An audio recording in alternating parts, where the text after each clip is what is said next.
Good morning. We'll go ahead and get started. Thanks for being here. Thanks for weathering the icy parking lot to be here. We tried to salt it. Hopefully people don't slip on it. We're continuing our study in the Gospel of Matthew, and Lord willing, we're going to finish Matthew chapter 13 today. The bulk of this chapter are the parables of the kingdom, and we spent some time looking at these last week. And so he's just finished, as we pick up now, telling these parables of things that are pertaining to the kingdom. And it's interesting when you notice closely what Jesus is doing here. There's a few different audiences at play as he's giving these parables. So some of the things are given in a more public setting. He's out in the boat, and there's a crowd out along the shore of the beach, and he's telling them these parables. But then eventually things move into a private area, into a home, where the audience moves from a crowd now narrowly to Jesus' disciples. So that's something to notice just for noticing's sake. And so he's telling these parables, and much of what he has said about the kingdom pertains to the simple fact that people are going to reject him, and there's an outcome for those who reject him. And so you see it, for example, in the parable of the weeds or the parable of the tares. They'll eventually, at the end of the age, be pulled up and they'll be burned. There's then the wheat that is stored, the good seed, and it'll be put in the barn. There's the parable of the sorting of the bad fish. The bad fish will be thrown out. The good fish will be kept, so on and so forth. And so this is something that comes up repeatedly when you look at the parables, and this is something that we're going to see come up here at the end of this chapter. As we've been going through Matthew's gospel account, we've also seen animosity towards Jesus increasing. It's like in every good story, it's kind of building up to what will eventually be the climax, which is when they crucify Jesus. And so, for example, Jesus in chapter 11, starting in verse 20, he gives these woes to these three cities, to Chorazin, to Bethsaida, and to Capernaum. And he gives them these woes because they have rejected Jesus by not repenting. Jesus had done these works there, and they didn't repent. And he talks about how it's going to be more bearable on the day of judgment for places like Tyre and Sidon, and then for Sodom, than it is for these places. And this is because they've seen the mighty works of Jesus, and it did not lead them to action. They didn't do anything about it. And so they didn't act on what they have clearly seen. And so they have rejected Jesus, more or less, by not repenting. We've also seen animosity increasing from the Pharisees. The Pharisees are sort of the antagonists of Matthew's gospel account. They are vilified, I would say, more in Matthew's gospel than in any of the other gospel accounts. They're sort of vilified in all of them, but especially so in Matthew's gospel account. And I think the reason for that is because of the Jewish audience that Matthew seems to have. And so the Pharisees have accused Jesus of casting out demons by Beelzebul. We read that in chapter 12 and verse 24. They can't deny what Jesus is doing, so they try to attribute it to something else. Well, he's doing that by the authority of the prince of demons, is what they say. And then later, they've seen the signs he's doing, and yet then they come and they demand another sign. And that's where he says there won't be a sign given except the sign of Jonah, and so on and so forth. And so in doing that, in one, falsely attributing what he does to the prince of demons, Beelzebul, and then also in saying, well, we need another sign, they're rejecting Jesus. And so we've seen this sort of building up, and it's reaching this point at the end of chapter 13 where Jesus is going to be rejected in his hometown of Nazareth. You may remember from earlier, because in Matthew chapter 2 and in chapter 3, he's kind of going all over the place. He starts out in Bethlehem. He flees and goes to Egypt. Then they go to Judea for a little bit, but then eventually they end up settling down in Galilee in the town of Nazareth. And so Nazareth is where Jesus lived. It's where he grew up. It's where his home was. It's where his family lived. And people there knew Jesus. And we'll see that come up as we read this. And what's going to happen is they are ultimately rejecting Jesus. And so after Jesus has given these parables pertaining to the kingdom, and especially pertaining to those who reject the king and who thus reject being a part of the kingdom, we see now an example of those who reject Jesus. We're going to see bad soil playing out in real time in front of us. We're going to see those weeds playing out in real time, and so on and so forth. And so much of what Jesus had just spent time talking about in these parables, we're going to see come to life here when he's rejected at Nazareth. And this, of course, is leading up to the final rejection by the Jews, which is when they deliver him up to be crucified to the Romans. One thing that's worth pointing out before we get into the text itself is this rejection at Nazareth, it follows in a chiastic structure. And this is really interesting when you see the symmetry of what's going on here. And I don't know if it's just happenstance or if Matthew is intentional in doing this. There's probably a little bit of intent behind it, just because the way Matthew describes this, it's a little different than how Mark and others describe it, just in terms of the structure and so on and so forth. So it's perhaps likely that Matthew is structuring this account in this way on purpose for poetic or for literary purposes. And so when we talk about a chiastic structure, what that means is that the structure is symmetrical, where it sort of bookends, and then it bookends again, and eventually it reaches a climax in the middle, and then it sort of goes back in reverse order. And so what we see happening here in this account with the rejection at Nazareth, the center of the story, the climax of this story, is these four is not this or are not these type things. There's four of them, these questions that are asked by the people in the synagogue that Jesus is teaching in Nazareth. And so that is sort of the climax of this account, where they say, is this not the carpenter's son? Is not Mary his mother? And so on and so forth. And that is the climax of what's going on, and that is when they ultimately reject him. And so to show you what I mean in terms of the chiastic structure of this is what this looks like. And so it begins, Jesus, he comes to his hometown and he teaches. The parts that are paralleled I have underlined. So he comes to his hometown and he's teaching there. He's teaching in the synagogue there. And this is Jesus' home synagogue. And so you'd think Jesus would be pretty excited to go and teach there. Well, it ends up ending pretty poorly. And so he goes to his hometown, he's teaching there, and what we see happen is the people are astonished. That's the word that the ESV uses. Other versions might use a different word. Then they ask the question, where did this man get this wisdom and these mighty works? And then we come to the climax. Is not this the carpenter's son? Is not his mother called Mary? Are not these his brothers? And they list his brothers. And are not all his sisters here with us? So this is the climax, where what happens is they place a personal claim to knowledge of Jesus.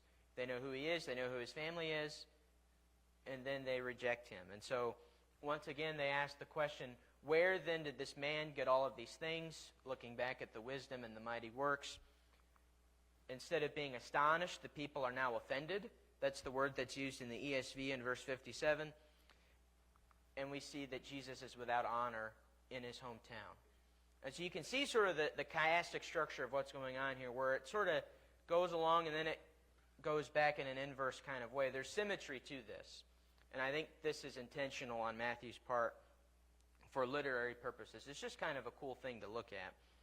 Something that I don't think I could do on my own. I'm not very creative when it comes to poetry and things like that. So this is quite something that Matthew and the Spirit, along with him, gives us here. And so with that in mind, let's look at the rest of this account, the rest of this chapter, with the account of Jesus being rejected at Nazareth. So in verse 53 of this chapter, it says, when Jesus had finished these parables, he went away from there. And so we see that he has finished these teachings. These are the parables that he has been going into. This is the bulk of chapter 13. These are parables that are about the kingdom. He talks about how the kingdom of heaven is like, and then he goes into the description. And what we see here is Jesus has finished this teaching. And so the chapter division doesn't do us any favors here, because it makes it seem like it's still a continuation. But for all intents and purposes, this big chunk of teaching by Jesus is now over. And so one thing we've talked about a lot is how in Matthew's gospel account it moves from big chunks of teaching to a big chunk of narrative to a big chunk of teaching and so on and so forth. And so now we're in a transitional phase where the teaching is over and we're now into a narrative phase, and this will take us through the next few chapters, this narrative. And so he's finished his teaching. We still learn things from what we're reading, and there might still be teachings sprinkled in every now and again, but it's not the big chunks of the teachings. The great discourses is what people refer to these big chunks of teachings as. And so the parables of the kingdom is the third out of 5, and we've just finished the third. And so he finished these parables, and he went away from there. Remember that, like we touched on a moment ago, at first when he's giving these parables, he's out in a boat, and I'm sure the waves and the water would have amplified his sound, kind of their version of the microphone back then. And the people are along the shore and they're listening. There's a great crowd there. But then eventually he moves into a house, and we see that starting in verse 36, that now he's in a house and it's a more private teaching lesson now. And so he was teaching in private, teaching the disciples, but now he's leaving the house, and now he's back in the public eye. And what we're going to see is he's going to go to the synagogue, and there will be an outright rejection of Jesus there. And so he now goes from private back out into the public. Verse 54. And coming to his hometown, he taught them in their synagogue, so that they were astonished, and said, "Where did this man get this wisdom and these mighty works?" So we see that Jesus, he comes to his hometown, and we assume actually that he was already there. Nazareth, like we talked about before, was his hometown. We see this in chapter 2 and verse 23. They're kind of going all over the place in chapter 2, from Bethlehem to Egypt to Jerusalem or to Judea for a brief time, until eventually they settle at Nazareth, and so on. And so Nazareth is his hometown, and that is actually the fulfillment of prophecy, which is what Matthew alludes to in chapter 2 and verse 23. But it seems that he's been in or perhaps around Nazareth since chapter 9. He's been in Galilee since midway through chapter 4. You may remember he was in Judea. He was in the Judean wilderness when he was tempted. That's around the Jerusalem area.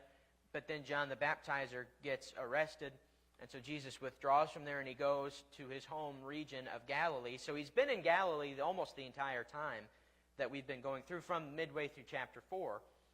But he's going from town to town. We know he'd been in Capernaum. We know he'd been all over. And we think he's been in Nazareth since chapter 9 and verse 1, because it says he crossed over and came to his own city being his hometown being Nazareth. There's no indication that he ever left. Perhaps he was in and out of the city, going around the area, but now Matthew mentions again that he's in his hometown. And so now we know for sure that he's in Nazareth. We think he's been there since chapter 9 and verse 1, but now we know for sure that he's back there.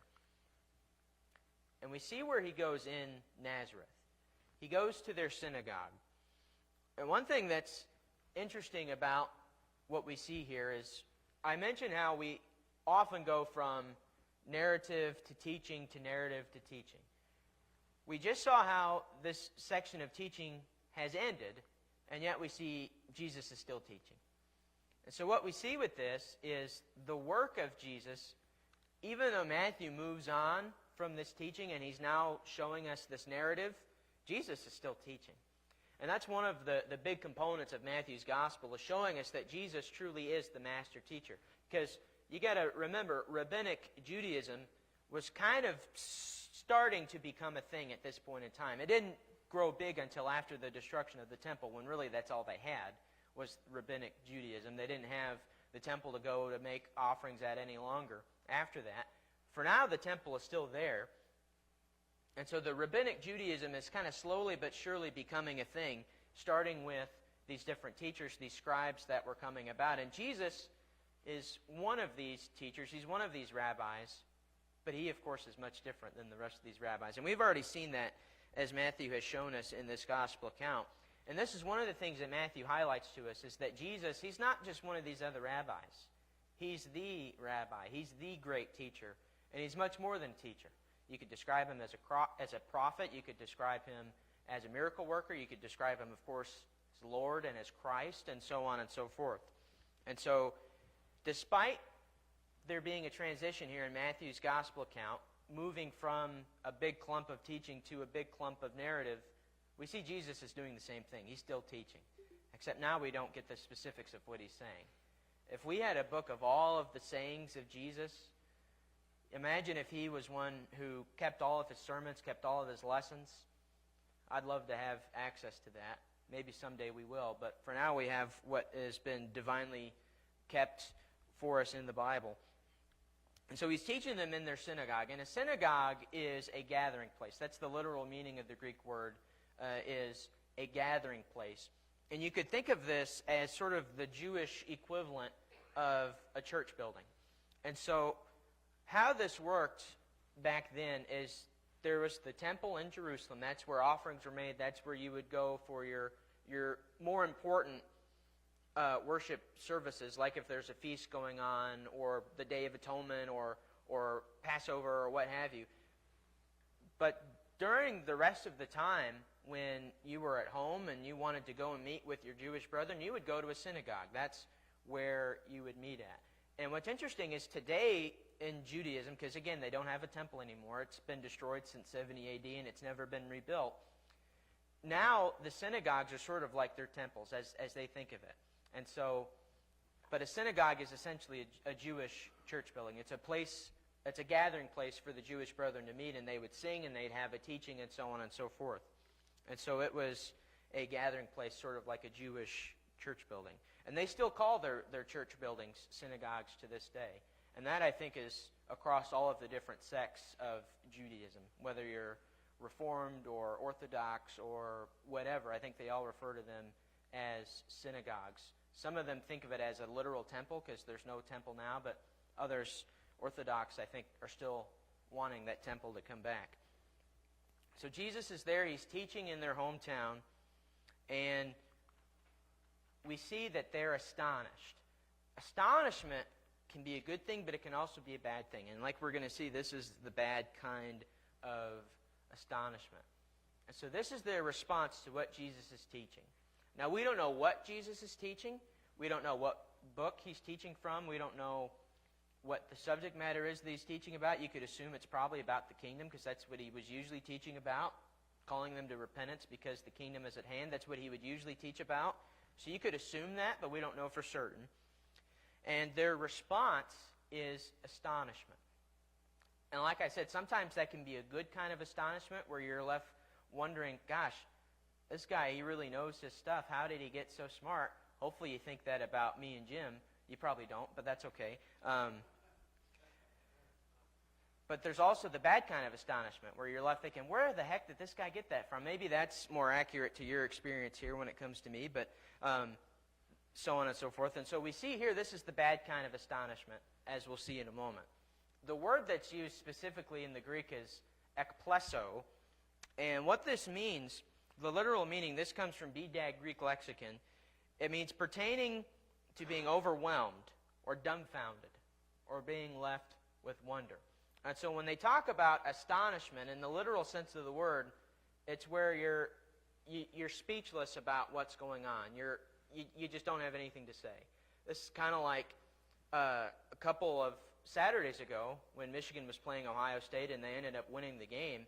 I was in a group text with a bunch of my friends from college, and one of them happens to be from Ohio and happens to be an Ohio State fan. And I told them ahead of time, hey, you guys are going to win this game pretty easily. And then they ended up not winning it at all.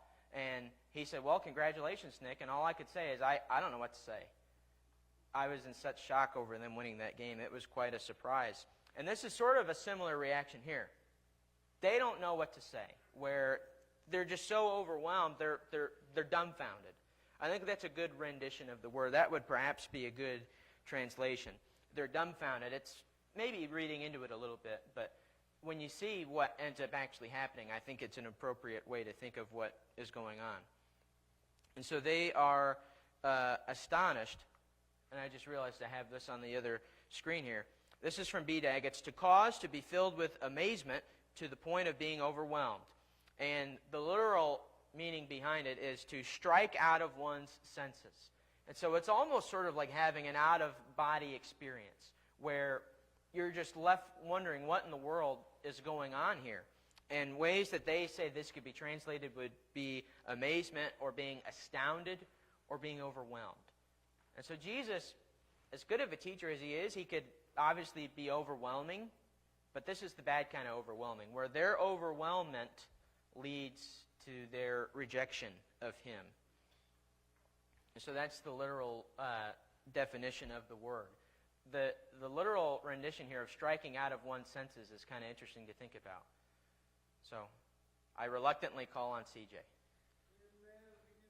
Later, Jesus is going to have the same effect on anybody as he's teaching, and then it will end with, and no one was able to answer him a word, nor from that day did anyone dare to ask him any more questions. So this is Jesus, and the years will affect on people. He's just so great at what he does, he stops the mouths of all who try to oppose. If you didn't hear CJ, he mentions an example later on in Matthew. He's getting ahead of the class, which I tell him not to do, but he gets ahead, and he mentions the story in Matthew 22 where the same thing happens. Jesus is teaching, and no one can answer what he's saying. And you could look at that in a couple of ways. Sometimes you hear someone talk. Like one person I think of is Jordan Peterson, where he's kind of a psychology type guy, psychological type guy. Half the stuff he says, I don't have any idea what he's talking about because it's so far over my head. He's talking in the PhD language and so on. And so in that sense, I'm left astonished. And perhaps that's some of what Jesus is going on. But I think also they're overwhelmed because they don't like what he's saying. And there's that rejection that's going on too. And I think that's some of what is happening here in Matthew 13 and certainly in Matthew 22 also. So, Everett? Sower, right? The first soil was really hard. The birds came, which is Satan, comes and takes it away. I think we're seeing an example of hard-hearted people. You know, I remember one time, a couple times in my hometown, I went and preached gospel meetings. And if anybody in the town came, it was older folks, but people of my generation, they knew what I was like when I was younger. They didn't come to hear me. I was hoping they would, at least a few of them. But, so a prophet is not without honor except in his own hometown. And that was a tough crowd. It was a hard-hearted crowd. That's one of the things that jumped out at me as we read through the text again. So. Yeah. Everett mentions how, and I think I mentioned it earlier on, we're seeing the parables sort of coming to life with the rejection. We're seeing the bad soil playing out in front of us in real time as we're reading this. And sometimes you go where they watched you grow up and they remember you when you were a punk kid. Jesus wouldn't have been a punk kid because he was without sin, but sometimes you go back where you came from and they say, what is this punk kid doing here? I remember him running around the pews and tripping people and taking people's candy and, all of that stuff. And not that I did that, but that might be what people say. That's what I do now. Yeah, that's what CJ does now. All right. And so they're astonished, and they ask the question, where did this man get this wisdom and these mighty works? And so they're left dumbfounded over how Jesus could be this wise and how he could do these mighty things. And part of that is because perhaps they do remember him when he's a kid. He's a child, and he's just like any ordinary child. He's there, he's with his parents, and so on and so forth. He wasn't like any child in the sense that he's without sin. He wasn't one of those punk kids running around. But they have seen Jesus grow up, and so they have this intimate knowledge of Jesus, and it's sort of like one of those things where you're so close to it, you can't see it rationally. And I think that's sort of what's happening here. They're so close with Jesus. They've seen him come up, and they can't possibly fathom how this Jesus that they all knew could end up actually being this mighty and wise person. And so they ask this question, where did this man get this wisdom and these mighty works? Well, these questions that come up in Matthew's gospel, they serve for a rhetorical purpose as well. I think they're genuinely asking the question. But for Matthew, this also serves as sort of a rhetorical question. Because Matthew's readers can know the answer. They can assume the answer where this comes from. It comes from God. Jesus is the Son of God. That's where it comes from. It comes from the Spirit that had fallen on him at his baptism when the Spirit descended on him like a dove. This is where this has come from. Jesus is from God. And so where did this man get this wisdom and these mighty works? Well, Matthew's readers can assume the answer to that. Something that, for these people, they were too close, I think, to realize what's going on. And so they ask this question. They're left astonished. And now we come to the climax of it, where you have these is not, are not things. And so these are, once again, the center of the chiastic structure that we see happening here. It's not this, the carpenter's son. It's not his mother called Mary, or not his brothers James and Judas, or James and Joseph and Simon and Judas, and are not his sisters with us, and so on and so forth. And so we see here that this is the climax of this structure, and this is really where I think the basis of their rejection comes from, because they do know Jesus' family, and they are so close to it, and they can't imagine that someone so close to them would have these great abilities. And perhaps they thought, like what, who is it in John that says, what good can come from Nazareth? Is that Andrew? Who asked that? Does anyone know? What good can come from Nazareth? Who is it that said that? It's one of the 12 apostles. I think it's Nathaniel? Okay. Maybe they were thinking similar things. Well, what good could come from this little podunk town of Nazareth? So they ask the questions. Was not this the carpenter's son? Is not his mother called Mary? So on and so forth. And so it seems like their personal knowledge of Jesus and his family has blinded them and hardened their hearts. And perhaps maybe Jesus wasn't one of those punk kids, but maybe James or Joseph or Simon or Judas was. So maybe they see, well, this is Judas's brother. You know, if Judas is such a punk, how in the world could Jesus be this mighty and so wise, and so on and so forth? So maybe that's part of this as well. I'm reading into it some. Tom, you have something? Yeah, I was going to say, in Matthew chapter 7 and verse 28, it says that they were astounded at Jesus' teaching because he taught as one having authority, Right. not as the scribes. And the scribes they could only teach as an observer of the law. Jesus taught as the author of the law. Right. So perhaps that's part of why they're astounded also, is the great authority that he had when he taught. That's something we saw earlier and we see now perhaps also. And so they're asking this question. Is not this the carpenter's son? So on and so forth. So we see a little bit, Garfield I think mentioned some of this in his table talk on last Sunday. We see a little bit of some of Jesus' upbringing here with what these people mention about him. So first we see that is not this the carpenter's son? This shows us Jesus' earthly father, Joseph's profession. He was a carpenter. That's why sometimes in pop culture you may hear Jesus referred to as the son of a carpenter, so on and so forth. One thing that's interesting, when you compare how Matthew records this to how others record it, in Mark's recollection of this, they ask the question, is not this the carpenter? And so some view this as an apparent contradiction. Well, here in Matthew it says he's the son of a carpenter, and Mark it says he is a carpenter. So which one is it? Some see that as a contradiction. If you think logically, it doesn't have to be a contradiction, because what's most likely possible is Jesus, before he began his ministry, probably carried on his father's trade, perhaps even worked alongside his father. His father seems absent here at this point, so perhaps his father has already passed away, so on and so forth, his earthly father, Joseph. That's what it seems like. So they say, is this not the carpenter's son?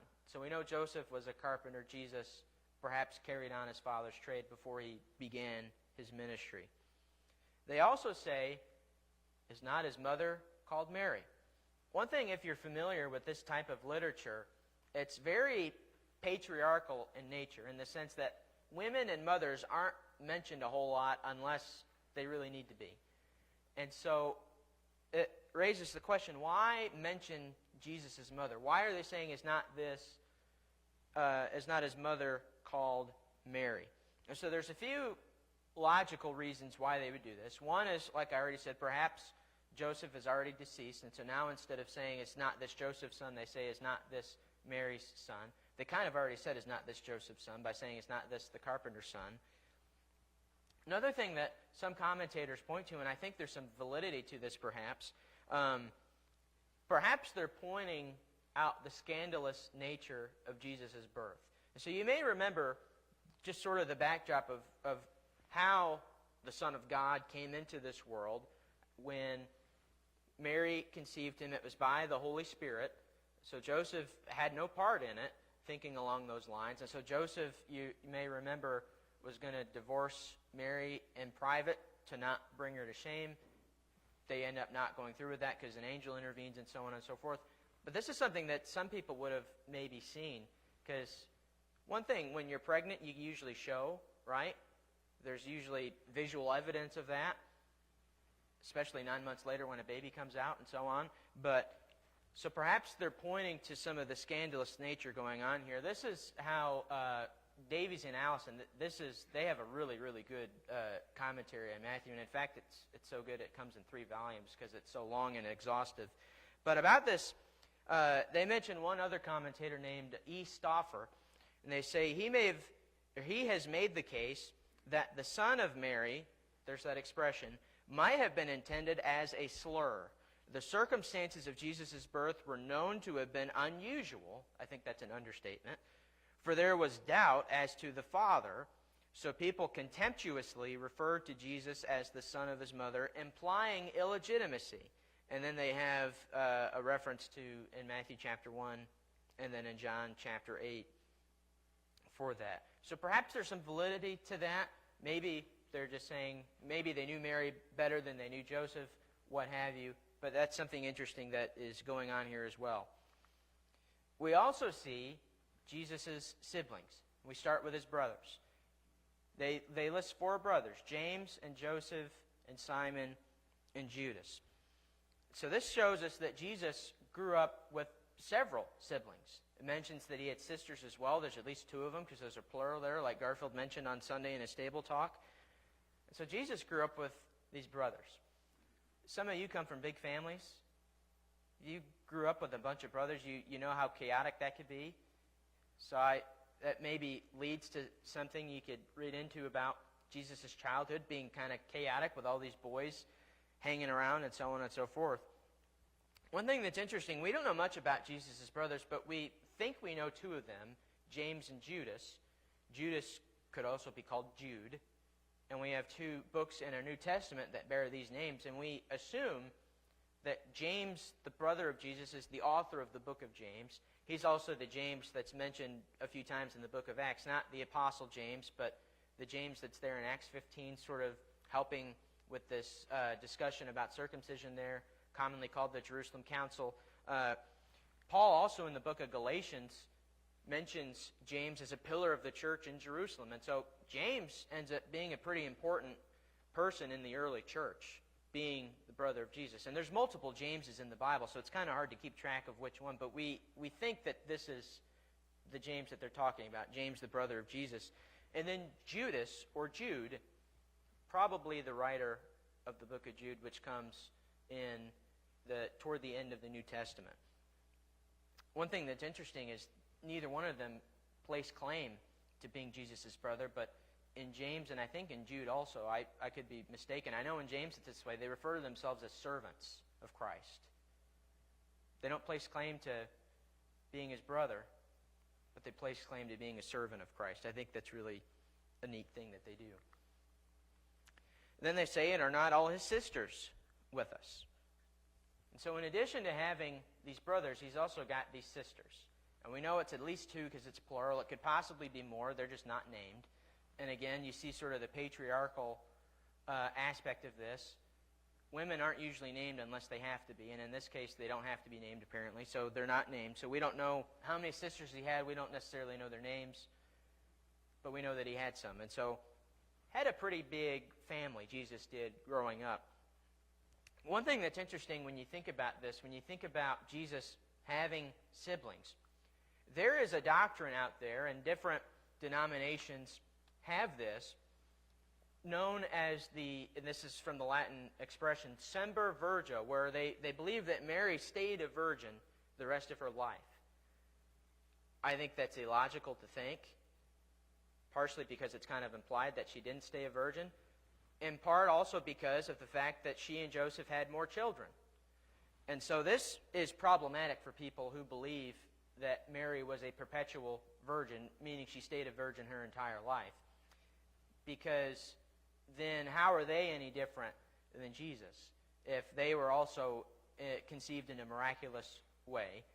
And so that raises the question, okay, so something's not right here. If Mary stayed a virgin, they have to jumble some things around. And so what most of them will say is when it lists these siblings, oh, those are actually Jesus' cousins. That's something that a lot of people just say. I think that's nonsense. It says it's their brothers. It says it's his sisters. I'll take the text at its word. And so I think the belief of the perpetual virginity of Mary, I think, is nonsense. Most people believe that. Most people have common sense in regards to that. You know how children are made, so on and so forth. Then they ask, again, where did this man get all these things? Looking back again at the wisdom he had, the mighty works he was able to do, where did he get all these things? And so they once again ask the question. And this book ends, of course, with verse 54. And so you see the chiastic structure sort of playing out, the symmetry. And again, Matthew's readers can assume the answer.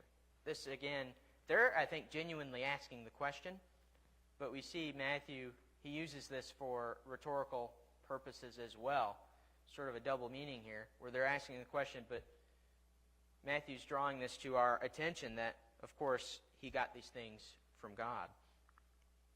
And now we come to verse 57. And they took offense at him. But Jesus said to them, a prophet is not without honor except in his hometown and in his own household. And so we see Jesus is teaching in the synagogue. We saw that they were astonished at the beginning. And now we see their ultimate reaction.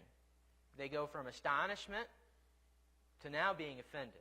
So perhaps when they were astonished, they didn't know what to feel, but now they know how they feel, and they're offended by what Jesus is saying and by what he's doing. And the word that's used here, the literal word is scandalize. You can see the word scandalize in there. That's where we get our word scandalize from. And the literal meaning of the word is to cause to be brought to downfall. And one thing that's interesting is Jesus already in chapter 11 and verse 6 has said, blessed is the one who is not offended by me. So we see it's a blessing to not be offended by Jesus. If that's true, then the opposite of that is true. If you are offended by Jesus, as these people are, then that's not a blessing. That would be a woe in that sense. And so they take offense at him. And what we see happening here, it's like what Everett mentioned earlier. We see the parables, some of them coming true in a visual and in a perceivable way, a way that we can see it with our own eyes if we were physically there. We can read it taking shape right before us. You see it with the parable of the sower. These are people that you could say are rocky, or this is the seed that falls along the path. It gets uprooted right away. It gets eaten up right away by the evil one. So it doesn't get a chance to take root at all. And so they take offense, and then Jesus gives this expression, a prophet is not without honor except in his hometown and in his own household. It's interesting because we see his hometown is rejecting him, but he mentions his household as well. We know later on his brothers take claim to his lordship. James becomes a pillar of the church. Jude becomes an important piece as well. But it seems initially that they also were part of this rejection. And so this is a rejection not just from Nazareth, but even also from Jesus' own family. And what's interesting is when you compare the gospel accounts, different writers include different things. And so you might have something that's in 2 out of 4 or 3 out of 4. There's not a lot of things that are included in all 4. Not even the institution of the Lord's Supper is included in all 4 gospel accounts. unless you say John 6 is that, which I don't think that is. I think that's a bit of a stretch. But not even that is included in all four gospel accounts. But this expression, or a variation of it, is included in all four gospel accounts. And that's a really interesting thing to think about, because why would it be in all four? It's because it's very important. This is something that I think critics would have needed to hear as well, because you could easily see someone making the claim, well, if they rejected him in Nazareth, why would other people choose to accept him if his hometown didn't even want him? His hometown drove him out, so why would other people want him? It's because a prophet is not without honor except in his hometown and in his household. And one thing that's interesting, Mark, Luke, and John all reference this, or some variation of it. And we see this play out with one of the prophets in the Old Testament. We see this shape out with the prophet Jeremiah. We see it in Jeremiah chapter 11 and also in Jeremiah chapter 12. And so Jeremiah, he's from this place called Anathoth. That's a fun word to say. Say that 5 times fast. And in Jeremiah 11, we read that the men of Anathoth, this is Jeremiah's hometown, they're seeking after Jeremiah's life. So if they're trying to kill you, you could assume that they have rejected you and that you're without honor there, right? I think that just goes without saying. And then later in chapter 12, this focuses on the household aspect of it. Even your brothers in the house of your father, even they have dealt treacherously with you. This is Jeremiah 12 and verse 6. And so we see this play out with Jeremiah. His hometown rejected him, and even his own household has rejected him. His brothers and his father's house, and so on and so forth. And so, just as what happened to Jeremiah, we see the same thing happening with Jesus. He has been rejected. And so we see that he is without honor in his hometown and in his household. And we see the chapter end in this way. He did not do many mighty works there because of their unbelief. So what happens? Jesus says, to heck with you, I'm not going to do much here, because they're not going to accept it. One thing that's interesting, and again, you compare some of these things to Mark, and there's some pretty noticeable differences. One of them is in Mark 6 and verse 5, the parallel to this, where it says, he could do no mighty works there. Mark adds a little something to this, or perhaps Matthew takes a little something out of it. Matthew simply states he didn't do works there, but Mark says he could not do works there. This sort of implies an inability to do that. And so if you read Mark's account, you might think, well, somehow Jesus doesn't have the ability to do these things. And commentators take that and run with it. These commentators that like to twist little things that don't really mean anything, and they make a mountain out of a molehill, and so on and so forth. But what Matthew shows us, and these two aren't mutually exclusive things, they can harmonize with each other. Matthew shows us that this isn't a matter of inability. It's not as if Jesus doesn't have the ability to do these things. It's a matter of refusal. It's not that he can't, it's that he won't do these things. He's tactful with the things that he does, because he doesn't want to rush himself into being crucified. There's a time that's coming for that, but that time has not come yet. And it makes me think of what Jesus says in Matthew 7 and verse 6. I often think about what in the world this means. I think we see what he means in this example in Matthew 13, where he says, don't give dogs what is holy, and don't throw your pearls before pigs, lest they trample them underfoot and turn to attack you. I think what Jesus is saying there is, don't waste your time with people that you know are going to reject you. He's pushed a little bit, they've rejected him. He says, fine, I'll move on. Shake the dust, go on to the next one. And that's what he does. And so we see that he didn't do mighty works there because of their unbelief. The unbelief is the reason that he didn't do mighty works there. And so again, it's not a matter of if he has the ability to do them, it's that he's simply refusing to do them. He's not giving to the swine these pearls.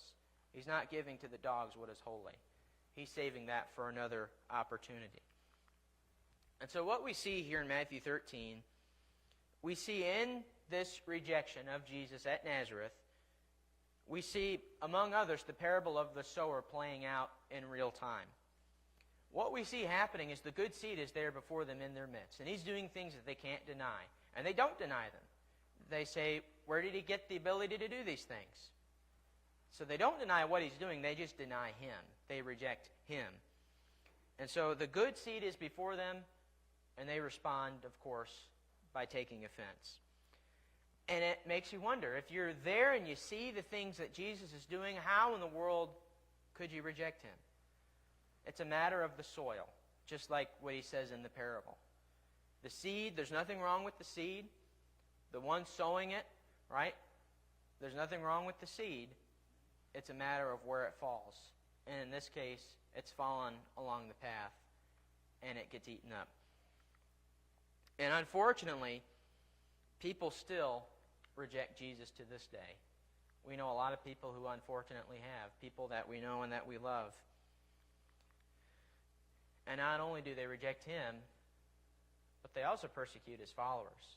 That's something that was going to happen to the apostles and to the early church as well, and it's something that still happens today.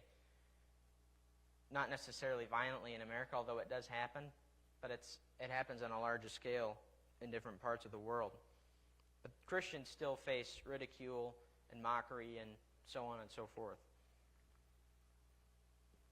We're a few minutes over time, so thank you for your attention. If you have anything to say, come say it to me.